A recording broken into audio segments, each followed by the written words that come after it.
আচ্ছা বলুন তো, আপনি কি আজকাল ছোট ছোট কথায় খুব বেশি রেগে যাচ্ছেন, আর তারপর একা বসে নিজের উপরেই খুব রাগ হয়, ভাবছেন আমার স্বভাবটা হঠাৎ এমন বদলে গেল কেন?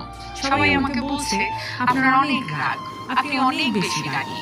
এর পেছনের কারণ শুধুমাত্র রাগ নয়, এটা হলো আপনার ভেতরের জমে থাকা চাপা কষ্ট, যেটা আপনি কারো সামনে কখনো তুলে ধরতে পারেন না বা সেই জায়গাটা পান না। অনেক দিন ধরে অনেক কিছু মুখ বুজে সহ্য করতে করতে নিজের মনের কথা কারো কাছে ঠিকঠাক মতো তুলে ধরতে না পেরে আপনি এক সময় নিজের ইমোশন আর রেগুলেট করতে পারেন না। যখন কাছের মানুষগুলো আপনাকে বোঝে না, যখন বারবার আপনার অনুভূতিগুলোকে অবহেলা করা হয়, তখন সেই আপনার ভেতরে জমে থাকা অভিমানটা রাগ হয়ে বেরিয়ে আসে।